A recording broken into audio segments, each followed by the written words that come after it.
আপনি দেখবেন যে একজন ঢাকায় বড় হয়েছে, তো ঢাকার কালচার এইখানকার পরিবেশের কারণে সে আনফেয়ার একটা অ্যাডভান্টেজ পেয়েছে।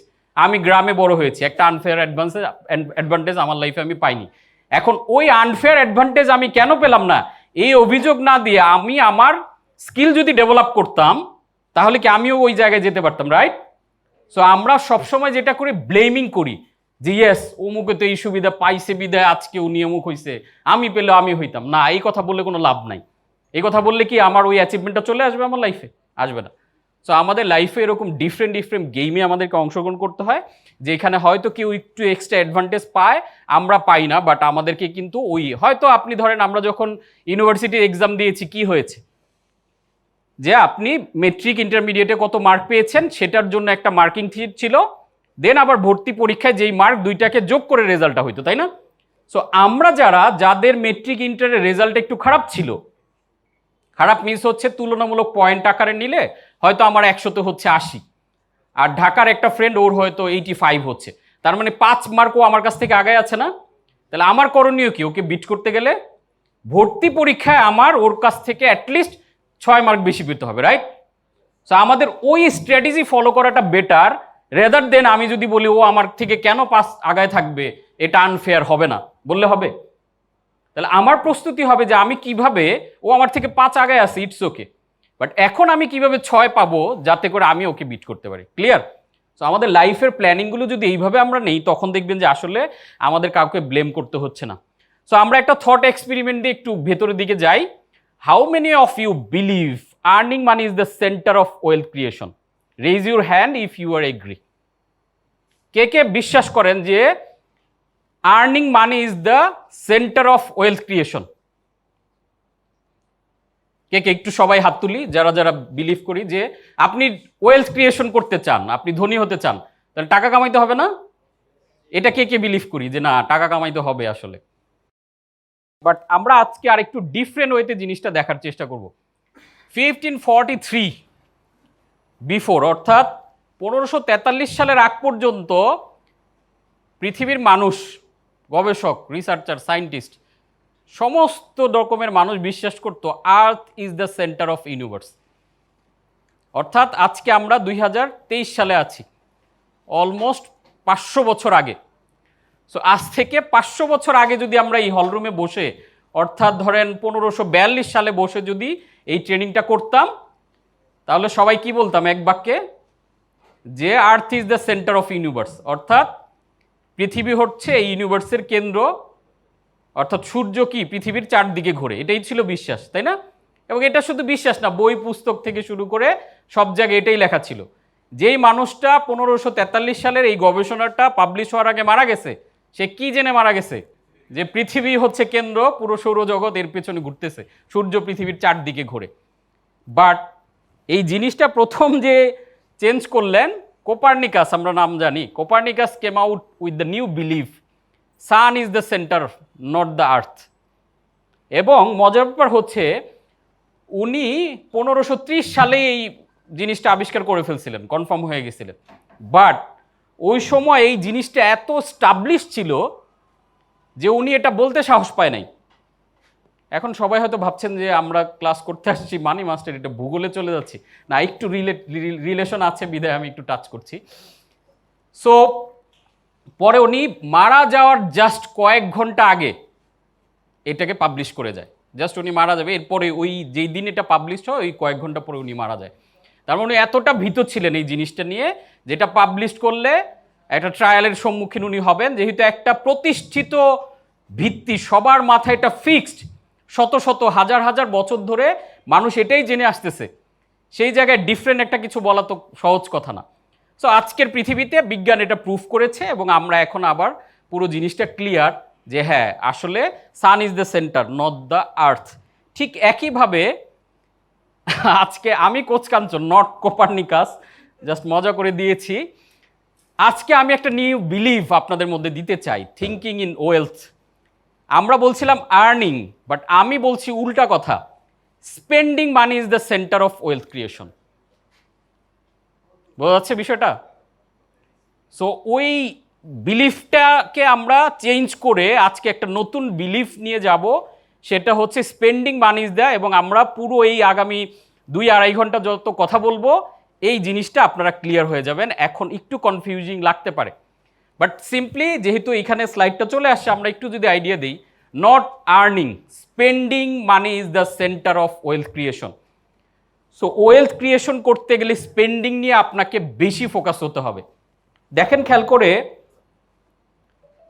আজকে যদি আমরা ধনী গরিবের ডিফারেন্স করি, এই জায়গাতে জিনিসটা এমন হবে না যে একজন মানুষের ইনকাম অনেক বেশি। যেমন আমি খুবই একদম যদি পার্সোনালাইজড একটা এক্সাম্পল দিই, আমার ফ্যামিলির একদম আমার ফাদার ভার্সেস আমার ফাদার ইন ল। সো আমি প্র্যাকটিক্যালি কেন ছোটোবেলা থেকে আমি আমার বাবার লাইফ প্যাটার্নটা দেখে বড় হয়েছি, অ্যান্ড বিয়ের পরে আমার ফাদার ইন ল একটা দেখছি। সো এই দুইটা থেকে আমি যে জায়গাটা খুবই স্পষ্ট, আই হোপ আপনাদেরকে শেয়ার করলে আপনারা ক্লিয়ার হবেন। আমার বাবা একজন শিক্ষক ছিলেন এবং খুবই সাধারণ আয়ের মানুষ। আমরা 3 ভাই, আমাদের 3টা ভাইকেই সে ভালো বিশ্ববিদ্যালয়ে পড়াতে সক্ষম হয়েছে। আমার মেজু যে, ও হচ্ছে এখন বিসিএস ক্যাডার, একটা কলেজের টিচার হিসেবে আছেন। আমার সবার ছোট যে, ও জগন্নাথ থেকে অলরেডি বিবিএ করে এবার মাস্টার্স এমবিএ করতেছে। করাকালীন ও একটা ইন্টারন্যাশনাল কোম্পানিতে অলরেডি যে কোনোভাবে জব ম্যানেজ করে ফেলছে। সো আমরা 3 জনই আমাদের লাইফে এস্টাবলিশ। সো আমার বাবা সারা জীবন এক ধরনের, আপনারা নিজেরাই জানেন যে বাংলাদেশের প্রেক্ষাপটে একটা শিক্ষকের বেতন কেমন হয় আর ফ্যামিলি লাইফস্টাইল। আর যেই সময়ের শিক্ষকের কথা বলছি ওই সময় এমন ছিল না ব্যাপারটা যে অনেক বেশি টিউশন করার সুযোগ আছে, কোচিং সেন্টার, ব্যাপারটা ওরকমও ছিল না। তো সেই জায়গা থেকে আমি যেটা দেখেছি যে মানি ম্যানেজমেন্ট কত প্রকার, কী কী কাহাকে বলে, এইটা আমার ফ্যামিলি দারুণভাবে করেছে। এবং করে যেটা হয়েছে, আমার দাদার রেখে যাওয়া সম্পদের বাইরেও আমার বাবা তার জমানো টাকা দিয়ে সে বাড়ি কিনেছে নিজের টাকায়, এবং বেশ বড় সড়োই বাড়ি, মানে আমাদের 3 ভাই থেকেও এখন বেশ বড় জায়গা থাকতেছে। অ্যান্ড তারা নিজেদের টাকায় হজ করে আসছে, ছেলেদের টাকায় না। এবং আমরা মোটামুটি ওই লেসনগুলো পাওয়ার কারণে আমার ছোট ভাই বাড়িতে বিল্ডিং টিল্ডিং করে ফেলছে। এই হচ্ছে একটা সিনারিও, লং স্টোরি শর্ট। দ্বিতীয় যে সিনারিওটা, আমার ফাদার ইন ল, উনি অলমোস্ট 25 ইয়ার্স মিডল ইস্টে ছিলেন, দেশের বাইরে। এবং ছিলেন বলতে ওইখানে কোনো জব করেননি, ওইখানে ওনার বিজনেস ছিল, পারফিউমের বিজনেস ছিল। সো আপনি বুঝতেছেন যে মিডল ইস্ট কান্ট্রিতে একটা পারফিউমের বিজনেস মানে সে কী পরিমাণ আর্ন করেছে, প্রচুর আর্নিং হয়েছে তার। এবং এই আর্নিং করা, এবং আমার শ্বশুরের হচ্ছে 3 মেয়ে, মানে ঠিক আমাদের অপোজিট। আমরা হচ্ছে 3 ভাই আর তারা হচ্ছে 3 বোন। সো আর্নিংয়ের জায়গায় চিন্তা করলে আমার ফাদারের তুলনায় আমার ফাদার ইন লয়ের earning almost 50 times better. Whereas উনি এখন দেশে চলে আসছেন, অ্যান্ড উনি এই টাকা, উনি যত টাকা আর্ন করেছেন একটা হেভি লাইফস্টাইলে তারা খরচ করছে পুরো ফ্যামিলি। মানে যেভাবে চলা যায় রাজকীয়ভাবে, 3 মেয়ে, মানে মানে 2 হাত ভরে টাকা পেয়েছে এবং খরচ করেছে। ফাইনালি এখন আমি যেটা দেখতে পাচ্ছি যে আমার শ্বশুরের তুলনায় আমার বাবার লাইফস্টাইল এখন অনেক ভালো। তার এখন বলা চলে তেমন কোনো আর্নিং নেই। অনেক বছর বিদেশে থাকলে যেটা হয়, দেশে আসে তারা খুব অ্যাডজাস্ট করতে পারে না, এবং ওই জমানো টাকা ভেঙে ভেঙে ব্যাংকে আছে। সে ব্যাংকে ইন্টারেস্ট এটা সেটা চিন্তা করে সে কোথাও ইনভেস্টও করতে রাজি না, সে ব্যাংকে যা আছে তুলে তুলে খাচ্ছে। সো একদিকে ইনফ্লেশনে তার মানি ভ্যালু কমতেছে, লাইফস্টাইল খরচ বাড়তেছে, এবং 3 মেয়ে যেহেতু, এইখানেও চিন্তা করে দেখেন। তো সব মিলিয়ে তাকে আমি যখন প্রথম বিয়ে করি, তাকে কিছু আমি এরকম অ্যাসেট প্ল্যানিং দেখিয়েছিলাম, কিছু জমি জমা দেখাইছিলাম। আজকে ওগুলো প্রায় 10-15 গুণ বেড়ে গেছে দাম। এখন যেই পরিমাণ দাম বাড়ছে, এখন সে কিনতে ইচ্ছুক, বাট এখন তার যে পরিমাণ ক্যাশ আছে, এই দিয়ে যদি সে একটা বড় জমি টমি কিনতে যায়, তার পক্ষে আসলে রানিং যে চলার খরচটা, এটা মেনটেন কঠিন হয়ে যাবে। বোঝাতে পারছি ব্যাপারটা? সো আর্নিংটা যদি মেইন হতো, পৃথিবীতে বহু মানুষ ভালো আর্নিংয়ের পরেও আর্থিক অভাবে সুইসাইড করেছে, এরকম অনেক রেকর্ড আছে। ইভেন শুধু তো বাংলাদেশে না, ইন্টারন্যাশনালেও যদি যান, আপনার বিশ্ববিখ্যাত একজন গায়িকা ছিলেন রিহানা নামে।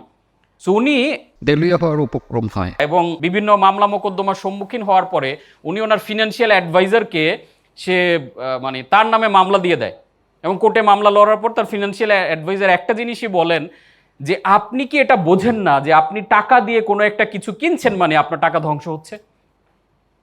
স্পেন্ডিংটা হচ্ছে ম্যাটার। কেন ম্যাটার? আপনি খেয়াল করে দেখেন, আপনি আর্নিং করতে চাইলে সর্বোচ্চ কয়টা জায়গা থেকে আর্ন করতে পারবেন? আপনি একটা চাকরি করছেন, পাশাপাশি পার্ট টাইম আরেকটা চাকরি নিলেন, এরপরে পার্ট টাইম ছোটোখাটো একটা অনলাইন ব্যবসা করলেন আপনি আর আপনার স্পাউস মিলে। 3টা জায়গা হলো আর্নিং, কিছু জায়গা হয়তো ইনভেস্ট করলে এফডিআর টিএফডিআর করে কিছু আর্নিং, সব মিলে হয়তো 5টা জায়গা থেকে আপনার আর্নিং আসতেছে। হোয়ার এজ আপনার স্পেন্ডিং কত জায়গায় আপনি চিন্তা করে দেখেন। পুরো পৃথিবীর যেই ফিনান্সিয়াল সিস্টেম বা মনিটারি সিস্টেম, আমরা একটু পরে আর আসবো এটার হিস্ট্রিটা, যেটা আমি মনে করি বাংলাদেশের প্রত্যেকটা বাচ্চা শিশুকেও শেখানো দরকার মনিটারি সিস্টেমটা। পুরো পৃথিবী বসে আছে আপনার আমার পকেট থেকে টাকা নেওয়ার জন্য, আর কিচ্ছু না। সারা পৃথিবীর মার্কেটিং, সারা পৃথিবীর অ্যানথ্রোপোলজি, সাইকোলজি সব কিছু মিলে গবেষণা করে একটা দিকেই ফোকাস, কিভাবে আপনার আমার পকেট থেকে টাকা বের করা হবে। বিষয়টা ক্লিয়ার? সো আপনি যদি স্পেন্ডিংটা ঠিক করতে না পারেন, যত টাকাই আর্ন করেন দেখবেন যে আর্ন একইভাবে। আমি আমার 5টা মামা, এর মধ্যে আমার বড় মামা ছিল আমাদের ফ্যামিলির সবচেয়ে ধনী মানুষ, সবচেয়ে ধনী না, মানে ঢাকায় যে কেউ আসলে তার বাসায় বিশাল বাসা নিয়ে সে থাকতো এবং অনেক টাকা সে আর্ন করতো এভরি মান্থে। হেভি লাইফস্টাইল, উই যে সেম অ্যাজ আমার শ্বশুরের মতো তার ফ্যামিলির। এবং দুঃখজনক হলেও সত্য, আমার মামা মারা গেছেন অ্যান্ড হচ্ছে তার ফ্যামিলি এখন ভাড়া বাসায় থাকেন।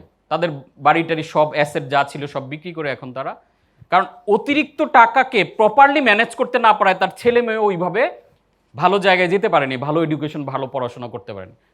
পুরো ফ্যামিলিটা এখন স্ট্রাগল করছে এবং এই স্ট্রাগলের পিছনে সর্বশেষ পেরেকটা তারা যেভাবে মেরেছে সেটা হচ্ছে 2 মেয়ের বিয়ে দিতে গিয়ে, যেহেতু তারা খরচের হাত, এখন সোসাইটিতে তাদের এই একটা লেভেল তৈরি হয়ে গেছে একটা স্ট্যাটাস নামে, ওই লেভেলটা ধরে রাখতে গিয়ে 2 মেয়ের বিয়েতে হিউজ পরিমাণে খরচ করে এবং সর্বশেষ মেয়ের বিয়েতে সে বাড়ি বন্ধক রেখেছিল, ওই বাড়ি আর ছাড়াতে পারেনি, বিধায় তার বাড়ি ছেড়ে এখন ভাড়া থাকতেছে। সো আমি 3টা কেস বললাম, একদম আমার ফ্যামিলি, আমার বাবা, আমার শ্বশুর অ্যান্ড আমার বড় মামা, প্রত্যেকেরই প্রবলেম কোথায় দেখেন, ইনকাম না। দেখেন আমার বাবার ইনকাম সবচেয়ে কম ছিল, সে তার ছেলেদের সবচেয়ে ভালো মানুষ করেছে অ্যান্ড ফিনান্সিয়ালি সে নিজের টাকা এখন সলভেন্ট, ভালো চলতেছে। আমরা যা টাকা দিই এগুলো সে ব্যাংকে জমায় রাখে, মাদ্রাসায় সেই নানান জায়গায় দান করে, ঘুরে বেড়ায়, খুবই একটা চিল লাইফ সে লিড করে। হোয়ারেস আমার মামা, আল্লাহ তাকে ভেস্তে নসিব করুন, মারা গেছে, তার ফ্যামিলি হেভিলি স্ট্রাগল করছে। তো দেখেন, spending money is the centre.